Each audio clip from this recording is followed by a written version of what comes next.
I think of a leader as someone who is in service to themselves, their team, and to their community. They teach us how to memorize things in school, but they don't teach us how to deal with failure. I started visualizing, what if everything goes wrong? Who's the ideal man that I want to be in those moments? Need motivation? Watch the top 10 with Believe Nation. Top 10, I got a top 10. Got my motivation high for my top 10. Gotta learn from the wise women and men. All my life, like 9 to 9. For my top 10, top 10, 9 to 9. This one's for my top 10. Hey, it's Evan Carmichael, and I make these videos because you are probably the most ambitious person in your circle, but you know you're capable of more. And you get that push by surrounding yourself with the best. So today, let's learn from one of the best, Lewis Howes, and my take on his top 10 rules of success. Enjoy. Okay, let's kick it off with rule number 1, master communication skills. I wish someone had told me to master more skills, like become a master of your curiosity. So I was mastering my sports, but I wasn't mastering necessarily relationship skills early on. And I wish I would have learned more about communication, more about speaking in front of others, more about articulating my idea, packaging it, and delivering it to peers, friends, teammates, whatever it may be. Learning communication, I think that is one of the most important skills in any business, getting any job, is to be able to deliver our message or our ideas in such a way that it moves other people to action. Whether that action is to hire you, to take your advice and use it, to enroll people in your vision, whatever it may be. Learning to communicate. And it took me until I was about 25 when I started to take public speaking class, because I saw the value and the importance of communicating your ideas and your message. And if you want to generate any type of results and get people behind anything you're up to, you need to learn how to communicate what that is to them and get them to take action on it. Otherwise, it's going to be hard to get your ideas out there or get people to buy into who you are and how you can support their company if you're looking for a job. Rule number 2, learn to lose gracefully. They teach us how to memorize things in school, but they don't teach us how to deal with failure. They don't teach us how to deal with a broken heart. You know, those are the things that I struggle with the most. Like, I was always failing in school. No girls liked me. You know, I was always heartbroken, all this stuff. And I didn't know how to lose gracefully because my whole identity was tied around winning and gaining acceptance from people when I won in sports or when I broke a record. It was like people acknowledged me and they saw me for the first time because I had a talent, whereas I never felt seen as a kid.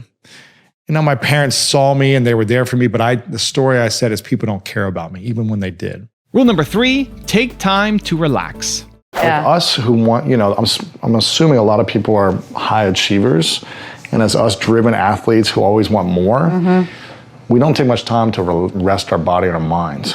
And so unless we're walking in nature for a couple hours a day, unless we're going on the beach and allowing vitamin D to hit our bodies, which is supposed to happen a minimum of 30 minutes a day when we're inside all the time, unless we're actually peaceful in our mind, there's just constant anxiety for most of us. We're not even aware it's anxiety, but it's like constant thoughts of anxiousness, stress, worry, fear, resentment, guilt, anger that's running our minds, which affects our body. And I think that's what causes a lot of negative reactions for us physically and when we manifest it in relationships. Rule number 4, be in service to other people. I think of a leader as someone who is in service to themselves, their team, and to their community. And those that are able to lead at a high level on all 3 areas is a really challenging thing to do. It's not easy. You've got to have you got to be so grounded on who you are and your strengths and your weaknesses, and you've got to be really willing to let go of your ego in a lot of situations and think about how you can be in service to support other people. So it's something I, constantly get to work on and I'm challenged with every now and then, is how can I be in service to all those people? Myself, because if we're not able to lead ourselves to fulfillment and happiness, then it's going to be hard to lead a team around us and then hard to impact other people in our community. So for me, that's something I looked up to and continue to evolve myself. Good book by my man, Evan Carmichael, Built to Serve. If you want to learn about your purpose and how to become a better leader in the world, I love this. He says, this is the starting point for everything. If you're confused about what to do next, if you're pressured by others to fit in or live their version of your life, if you feel held back because of people judging you, it's because you don't know who you are and what you stand for. You got to figure out who you are and what you want and how you can serve other people. Rule number 5, keep creating. And this is what people need to know is like, you know, even if you've been working for 10 years on something, because you've been working on your craft for a decade as a monk and then just teaching in schools and then corporate life and then HuffPo, like you've been working behind the scene for 10 years. It can take, you know, a few pieces of content or one piece of content that will be the thing that sets you off with momentum. You know, someone like Rachel Hollis, she spent 10 years writing books and doing events with a few hundred people max. And then one piece of content, a book, launched her. And you had these videos that just, they all launched. And it took you to another level. So in this book you have now coming out, it's going to be a game changer. I was just reading through it again before I got here. And I was just like, there's so much great information in this, but it's wisdom from years of practice and years of experience. So that's what I think people need to know is like, if you're a creator, if you're someone who's got a gift inside, all it takes is one piece of content for you to really pop. So just keep creating. And that's what you've done beautifully. You keep showing up. Man. Rule number 6, meditate. After I did the meditation class in India, I was pretty consistent for about 6 months. Then I was like, Consistent every day? Consistent? That's impressive. I would say 5 days a week. And then I was like, my life is good. I don't need this. I can take a couple of days off. And then it became like once a week and then once a month. And then I started to notice that my life went in chaos, emotional, inner world chaos. Just like everything was kind of out of alignment. And so I was like, oh, I haven't been meditating. Let me try this again. And I started to meditate and I realized I was less reactive. Because in my meditation, I practice manifesting everything I want that day and for the future, but I also practice, what if everything goes wrong today? What if That's an interesting thought, actually, because it's, you know, thinking about what you don't want, which is usually not encouraged. But I think as an athlete, I'm sure you can relate to this, I would visualize all week long before the game, like how the plays were going to play out. I would visualize myself on the field. I would go on the field before the game alone, walk through my routes. I would dream about it. I would think about it. The night before you'd watch Rudy. Exactly. I watched Rudy a lot. Rudy was like, and I would cry every time too. I know Aaron cries with Rudy, doesn't he? He actually knows the story, real story, so you should I've met the guy. I've met the guy. Yeah, it's crazy. Yeah. But I started visualizing, what if everything goes wrong? Who's the ideal man that I want to be in those moments? Okay. So if I was to look at myself and see, so I visualize, it's kind of weird, but I visualize my ideal Lewis in front of me every time I meditate. Okay. What does he look like? What is his aura? How is he standing? Is he slouched? Is he tired? Or does he have energy? Is he vibrant? Like, who do I want to become? I look at myself like in a metaphorical mirror, and I think of what would he do when everything goes right. So is he cocky? Is he like showing off to everyone? Is he saying, I told you so? Or is he humble and more of a giver? And what happens when everything goes wrong? When I get cut off in traffic every day, when I'm late to something, when someone does something that I don't like, or I feel like someone was attacking me or abusing me or whatever it may be, taking advantage of me, how does he respond? And I try to, I'm not perfect at this. Like, I still react a lot. And it's an intention, it's not a... It's an intention. Yeah. But I want to, I believe that we can't control what happens in our lives or what people do, but we control how we react to those situations. So if I want to become better every day, how do I learn to react better in situations when things don't go well? And how do I have more humility and gratitude when things go my way, everything? And so I just try to think about that, and every night's a reflection, like, how did I do on a scale of 1 to 10? Did I react like a jerk and an asshole again, or was I positive and loving? And really compassionate towards someone, like cutting me off or screaming at me or leaving a negative comment on my pod, whatever it is. It's like, did I step in their shoes and have compassion, or was I just reactive and like a hurt little boy? And I think that helps me grow into becoming who I want to be. Rule number 7, pursue your dream with curiosity. Would you wish someone had given Would you wish someone had given me as a teenager around 15, 16 years old? You know, I think I was just really worried about the future as a kid. I was really worried about, like, you know, what am I going to be doing in the future? I was really uncertain. I didn't know what life was going to entail. I didn't know what was going to happen, and I wanted to know how things were going to happen. So what I would say to, I wish someone would have said to me when I was a teenager is to focus on the season of your life. Have a vision, have a dream, and just pursue your dreams with curiosity, because so much can change and evolve that's out of our control on a daily basis or a yearly basis. And as a teenager, I didn't even know who I was. So I would say, be okay with the uncertainty of the future, and that it's okay to not know exactly what you're going to do, but have dreams that you can pursue with curiosity until you're more clear on that. Rule number 8, open up. I think we all have some type of trauma that we've dealt with, whether it may be neglect, abandonment, sexual abuse, emotional trauma, something. Or someone just said something to us that we felt like we've held on to for decades that we can't forget. Some kid, a friend, a parent that said something to us. And so I don't want to minimize or maximize anyone's trauma, because everyone has their own stuff they've been through. Personally, I grew up in a small town in Delaware, Ohio, which is as middle America as it can get. And my third memory is being raped by a man. So I have very few memories from my childhood before 5. But when I was 5 years old, I was raped by a man. He was probably 16 or 17-year-old guy who was the son of a babysitter that I would go to after kindergarten. My mom was working. My dad was working. I was the youngest of 4. And so they were always working until later at night.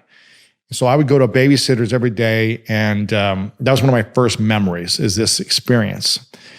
Except for 25 years, I never told anyone, because I was so ashamed that if people actually knew this about me, they would not love me. They would not like me. No one would want to be my friend. They would look down on me, all this stuff. I would be less than a human if they actually knew that I was sexually abused. And I think that was a lot of the conditioning of just growing up in the 80s and 90s, especially in Ohio, and I think in the Midwest in general. Not everyone had this, but I think where I grew up, I wasn't allowed to put my arm around a buddy of mine. You know, when we hang out, it's like we hug each other. I pick you up. It's like we put our arm around. Jump on you. I know, you jump on me. I'm like, stage. I love this. But that wasn't acceptable as a kid growing up for me. Like, I wanted to put my arm around people and like hug my friends, but in school, they would push me off and call me names. Don't be a little girl. Don't be gay. Don't be this. Don't be that. Like, it wasn't cool to be affectionate, even in a non-sexual friendship way. And so when I saw that, I was 8, 9, 10, 11, 12, that other boys didn't accept me for putting my arm around them as a friend. I was like, if they actually knew about me, what I've gone through, they would disown, they would reject me from society. It was kind of the story I told myself. And I also just didn't have examples of, I was in sports and I never saw athletes opening up about sexual abuse. I just never, ever saw it. I never saw them opening up about mental health issues, which was what's happening now, more doing that. But as a kid, I never saw that model. And so I just said, okay, I got to act like this didn't happen. I got to be as tough as I can so no one can hurt me again. I have to be as big and strong as possible to make sure that no one ever abuses me again. And that was kind of the story of my life for 25 years. My brother then went to prison when I was 8 until I was 12. He got caught up in the war on drugs in America in the 90s for selling drugs to an undercover cop. So in a small town, there wasn't a lot of people in the neighborhood whose kids went to prison that I knew of. He was the only one. And on my block, everyone knew that my brother was in prison. So that meant the other parents wouldn't let their kids hang out with me for 4.5 years, essentially. So now I have this time where I'm not hanging out with people. I'm essentially trying. I remember one time I had to spend money to hang out with a couple of kids who had a club. in their basement. They had like this little private club. And I had to either answer a couple of questions that they asked me, and if I got it right, I could be in the friend club, or I had to give them money. And they asked me a couple of questions, which I still don't know the answers to today. And I remember feeling like, okay, I'm so dumb that because I'm not smart, people don't want to hang out with me.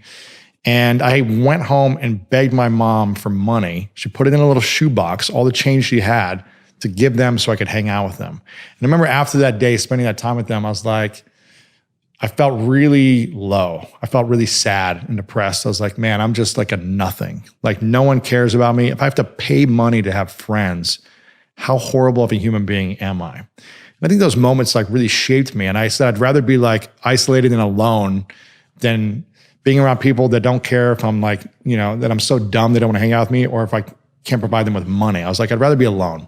And so I spent a lot of time alone, observing people and dealing with my own insecurities for pretty much throughout my teens. And I really look at my life in 4 phases, like preteen, teen to 22, my 20s, and then 30 to now, which is 37. It's been kind of like 4 phases, which has been very confusing up till the last 7 years.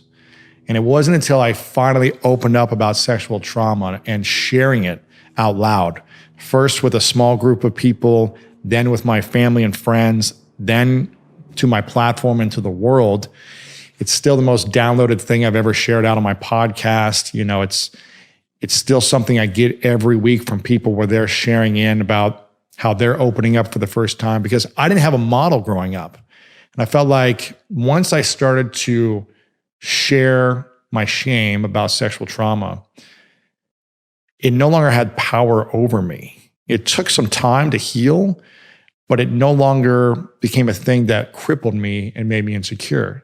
It's kind of like, you know, in 8 Mile where he's like, this happened to me and they cheated on my girl and this, and I shot myself and whatever. It's like, once I started to share a lot of vulnerable things that I didn't want anyone to know about me, then I learned who my real family, who my real friends were, and I could start to fall in love with myself more. Rule number 9, be courageous. Question for you: which of those habits would you work on? I mean, every one of them, but I think courage.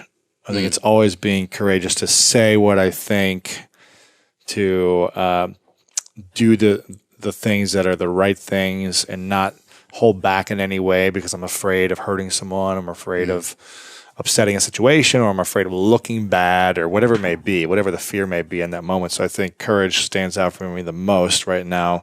And rule number 10, the last one before a very special bonus clip, is have fun. So who's going to count us out? Who's going to tell us when it starts? We're going to put it on the forehead. Put it on your forehead. I don't know if this is impossible. How do you do this? All right, are we going? It's already falling. Are you doing Ready? it? Okay, go. Oh, no. Oh, man. Oh, wow. Okay. I got to get this figured out. Oh, you're trying to I'm just trying to pop it in. lob it in. Pop it in. Okay. You're going to the side of the I'm going on the subtle effect. Oh, man. You're so much better than me. Dang it! It was right there! Okay. Oh, I lost my cracker. Here's a new cracker. Oh, thank you. Here, get Well, a new cracker. Let's do this. okay. I was so close. Okay. It's easier with an Oreo. I bet.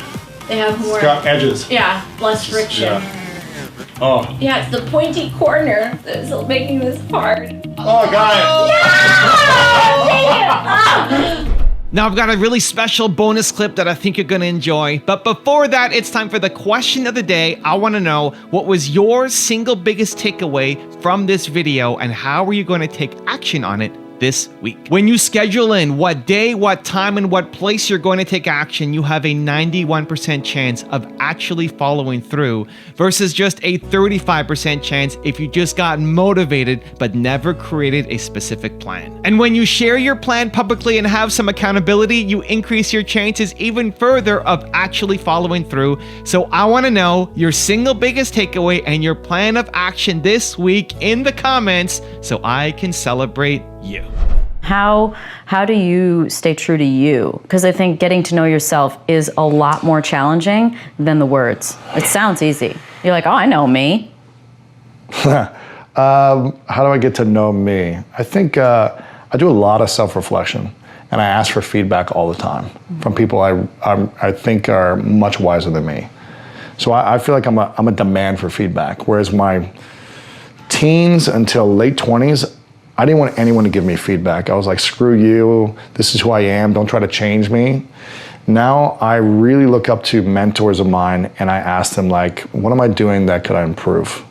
How am I messing up where you feel like, I shouldn't be doing that? And sometimes I don't like what they say. And sometimes it doesn't always resonate with me, but there's usually something I can take and say, you know what? Yeah, let me think about that better. Let me try to apply this in my life. So I'm always a demand for feedback, trying to improve.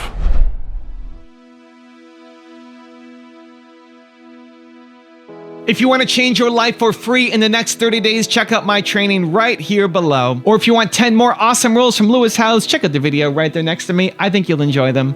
Continue to believe, and I'll see you there.